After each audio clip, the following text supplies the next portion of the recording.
Nasci em Sevilha, em 10 de novembro de 1835. A dama do espiritismo. A região de Andaluzia acolhia esse espírito em missão divulgadora. Sevilha, cujo símbolo é a Torre da Giralda, antigo minarete mouro, transformado em campanário, com um ornamento em seu topo que gira com o vento. La Giralda. Uma cidade natal em simbolismo perfeito. Amália foi também uma giralda. Aproveitou o vento da divulgação para espraiar o espiritismo por todos os lugares de língua hispânica. Quase cega desde o berço, conseguiu, apesar de todas as dificuldades de visão, com esforço e talento, elevar o nome do espiritismo e da mulher espírita na Espanha e por todos os países de língua hispânica. Amália Domínguez Soler foi uma criança prodígio.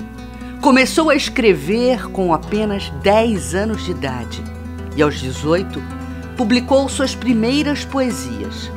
Sua literatura ganhou o respeito dos críticos literários, sendo também, até hoje, reconhecida como um talento da língua espanhola. Minha filhinha nasceu em lar modesto. Quando nasceu, eu já era viúva.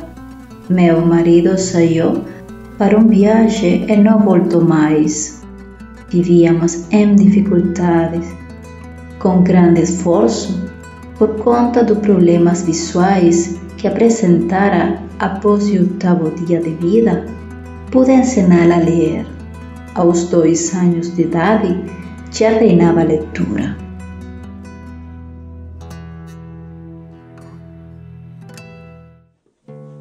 Na medida que minha pequena Amália crescia, além de se dedicar à leitura, também a ensinei o ofício da costura.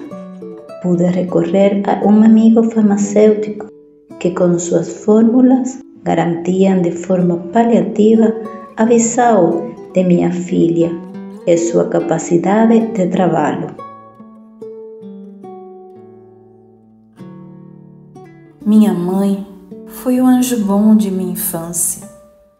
Se consagrou em absoluto a mim e não teve outro afã senão o de tornar-me feliz, zelando para não se descuidar nem de leve com minha educação.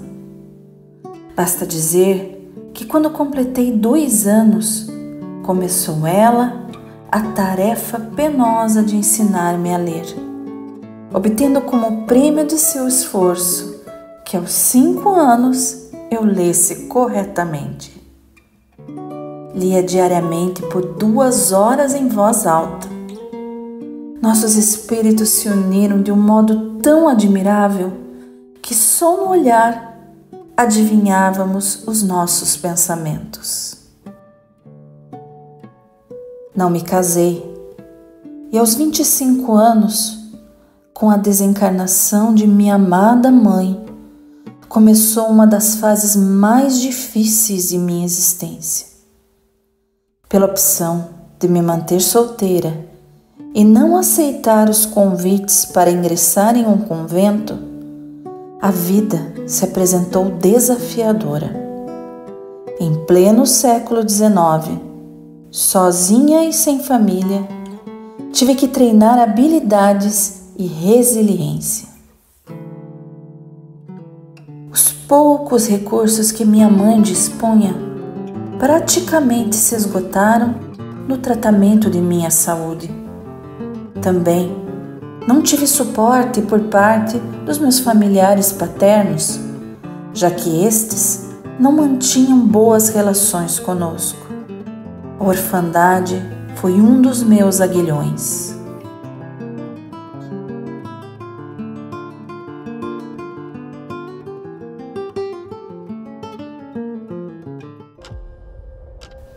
As dificuldades de Amália eram acrescidas em desafios por uma conjuntura difícil na Espanha do século XIX. Vivenciava-se à época uma grave crise política, econômica e religiosa. A cidade de Sevilha era, naquele tempo, o principal porto de acesso aos territórios além-mar. Riquezas de todos os cantos fluíam por seus armazéns e dali seguiam para financiar as incontáveis guerras que travavam a Casa Real Espanhola. Foi nesse processo de declínio que Amália Domingos Soler experienciou sua infância e juventude. A Espanha, ferida mortalmente pelas guerras napoleônicas e pela perda da maioria de suas colônias americanas, ainda convivia com a luta pelo poder nas estruturas palacianas e uma epidemia. A jovem Isabel II, em 1833, sobe ao poder, sendo sua mãe Maria Cristina instada como regente. Dom Carlos, cunhado de Maria Cristina, não reconhece Isabel II como rainha, contando com o apoio de parte do clero, grandes proprietários e parte do exército, para provocar os conflitos, cujas sequelas ainda se fariam sentir no século seguinte.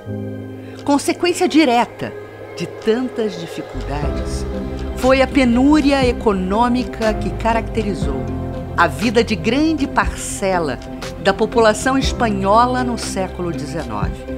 Devido à miséria e à anarquia, esta também foi a época dos bandoleiros andaluzes, aproximadamente em 1817 a 1850. Grupos de bandidos que, a partir da Serra Morena, aterrorizavam os campos andaluzes. Essas figuras folclóricas iriam influenciar Amália Domingos Soler em sua futura produção literária.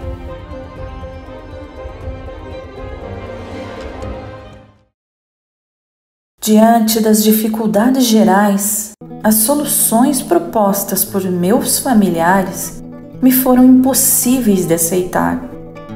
Entrada no convento ou casamento arranjado com um senhor de muito mais idade em boa situação financeira. Assim, optei por me mudar para Madrid, capital do país, na esperança de encontrar melhores condições de sobreviver com minhas poesias e no intento de conseguir um trabalho modesto.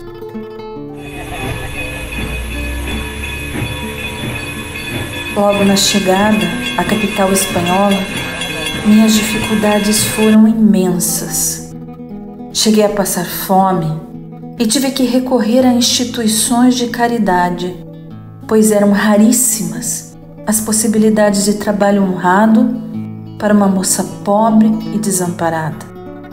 Nesse período, no desespero da fome e da solidão, cheguei a cogitar o suicídio.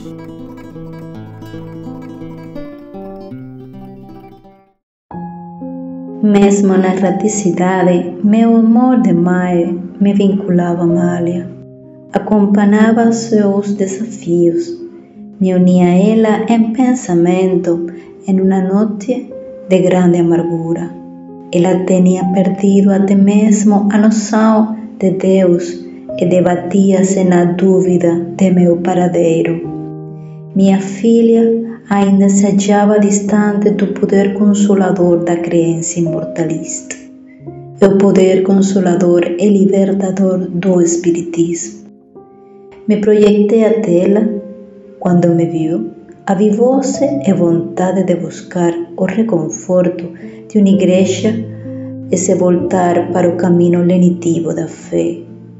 Passa a frequentar uma igreja luterana de Madrid. As pregações da igreja e o contato com as religiões impelem-na a não desistir. Volta a escrever versos, costura e tenta se reerguer. O esforço de escrever versos, dos pequenos trabalhos de costura, unidos à difícil condição em que vivia, lhe pioram significativamente a vista. E somente graças ao tratamento feito por um médico homeopata, Dr. Isern, salva-se da cegueira definitiva. Foi também esse médico que, pela amorável providência divina, lhe fala pela primeira vez do Espiritismo.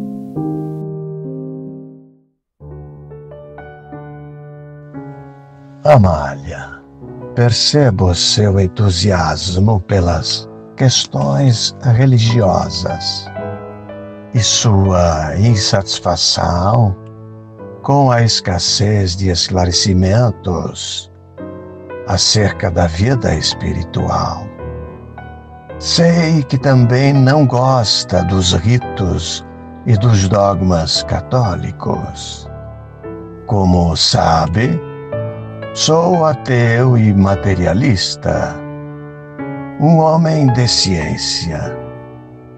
Porém, ouvi falar de uns loucos, adeptos de uma novidade chamada Espiritismo. Vou lhe emprestar um exemplar do jornal espírita El Critério, editado pela Federação Espírita Espanhola. Acho que nele encontrará as respostas que busca.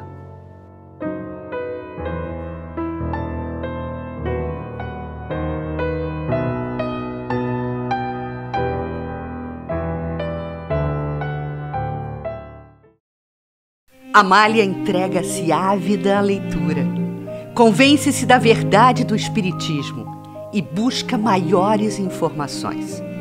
Estuda o que lhe chega às mãos sobre a nova doutrina. Para poder ter acesso às revistas espíritas, começa a escrever artigos para elas. O primeiro de seus trabalhos espíritas é uma poesia para o jornal El Critério, que, embora não tenha sido publicada, lhe valeu uma carta do editor, Visconde de Torres Solano, com um livro espírita de autoria dele, Preliminares del Espiritismo.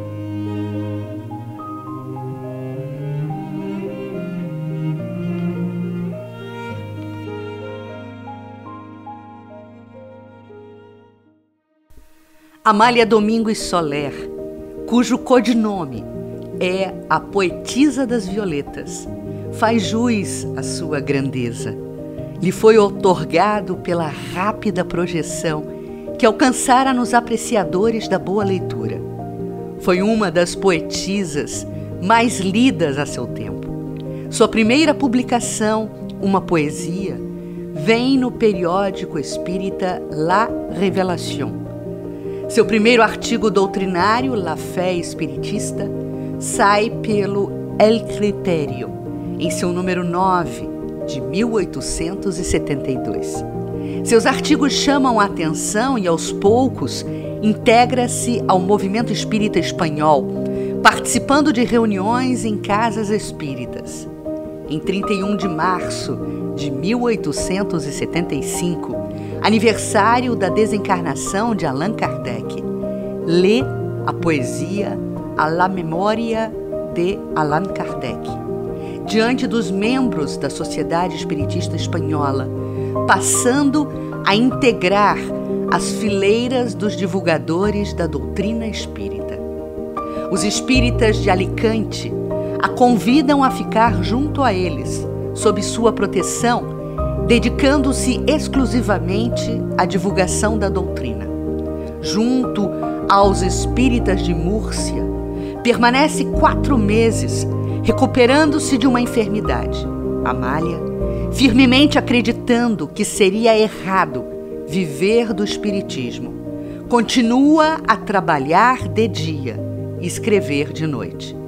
Permanece em Madrid até que se muda para Barcelona em 10 de agosto de 1876, convidada pelo grupo espírita Círculo La Buena Nova, e com a esperança de encontrar melhores condições de trabalho na capital catalã, já então cidade empreendedora e de grande atividade econômica.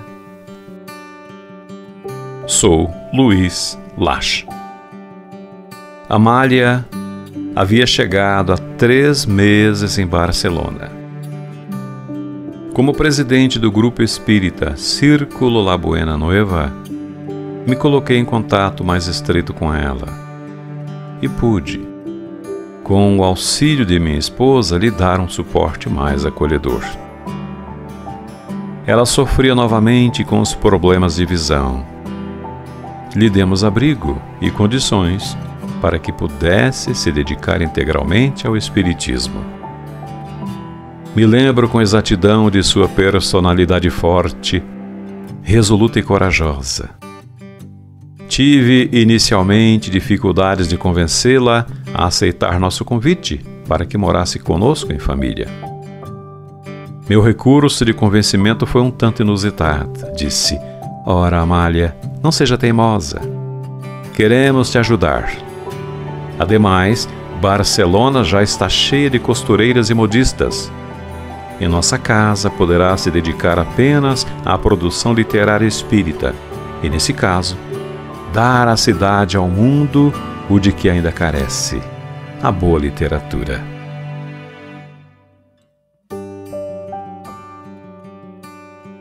Nas reuniões do Círculo, Amália conheceu Miguel Vives, médium extraordinário através do qual recebeu consoladoras mensagens de sua mãe.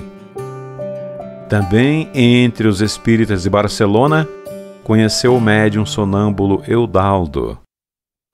Com ele firmou uma parceria de luz. Eudaldo tornou-se seu colaborador e, através da mediunidade dele, recebeu inúmeras mensagens do espírito Padre Germano. Amália anotava as mensagens que depois foram reunidas na obra que no Brasil foi publicada sob o nome Memórias do Padre Germano. Esse amigo de longa data na trajetória espiritual de Amália e seu guia espiritual se apresentou pela primeira vez em 9 de maio de 1879. E a publicação de suas memórias foi feita em partes a partir de 29 de abril de 1880.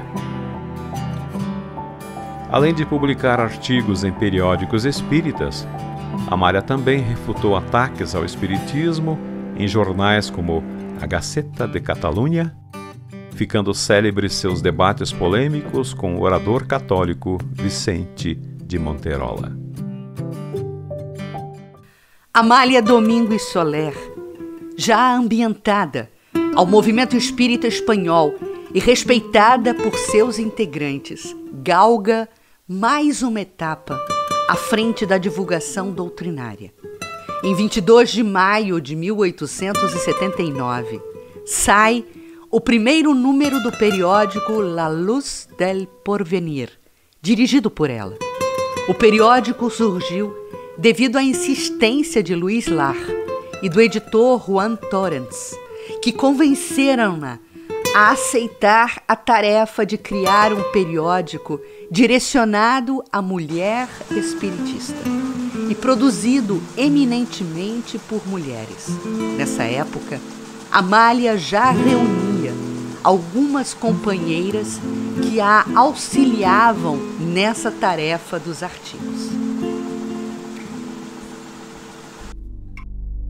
Sou Padre Germano e, como mentor de Amália, me alegrava ver a extensão de sua sementeira. Era inequívoco seu talento nas letras e inspiradora sua mensagem no âmbito do esclarecimento espírita. Mas suas contribuições na seara da caridade não se restringiam aos artigos. Minha tutelada espiritual trocava inúmeras cartas com almas sofridas e carentes de informação em diversos países de língua hispânica. Amália teve verdadeiro comprometimento com a divulgação doutrinária. Entre seus esforços, visitava marinheiros, capitães e tripulantes que iriam empreender viagens para que estes levassem os livros a outras paragens, até a Terra Nova, as colônias espanholas além-mar. Tamanha dedicação lhe rendeu também benesses do alto.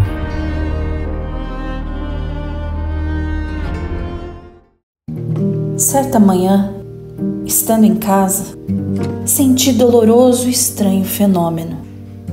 Pareceu-me que toda a minha cabeça tinha se enchido de neve, tal o frio intenso que senti. Prestei atenção e acreditei ouvir brevemente: luz, luz, luz, para minha alma e para os meus olhos. Gritei, movida por inexplicável impressão: luz, necessito, meu Deus! Sem saber por quê, chorei. Não com amargura desconsolada, pelo contrário, aquelas lágrimas pareciam que me davam vida. Logo depois, fui até o espelho e, num fragmento de júbilo e ao mesmo tempo de assombro indescritível, vi meus olhos perfeitamente abertos, como há muito não os podia ver. Tinha até então as pálpebras caídas, o que me impossibilitava de ver. Haveria chegado a hora da minha liberdade? Perguntei em alta voz, julgando que alguém pudesse me responder. Sim, murmurou uma voz longínqua. Louca de contentamento, corri para o médico, que me disse: Amália, graças a Deus, a começar de amanhã poderás trabalhar, porém sem excesso. Esse foi o milagre que me facultou trabalhar mais amplamente no movimento espírita já em Barcelona. Uma servidora do Cristo, que em muitos momentos, sem ver a luz, entregou claridades ao povo hispânico. É difícil mensurar a magnitude da contribuição de Amália Domingos Soler para a divulgação doutrinária. Foi e é, ainda hoje, uma das maiores influências para a propagação do espiritismo na América Latina. Amália sonhava com um mundo diferente, sem divisões. Acreditava no empoderamento feminino, mesmo que naquela época isso significasse não se calar e distribuir pensamentos libertários a partir de seus artigos. Mesmo que isso significasse romper protocolos e participar, por exemplo, de um funeral de um companheiro de lida espírita em Barcelona. À época, mulheres não podiam fazer parte de funerais. Rendemos homenagens a Amália, a Giralda dos bons ventos, que uniu poesia e arte a retumbar as verdades eternas pelas veredas hispânicas em favor da libertação e consolo de mentes e corações.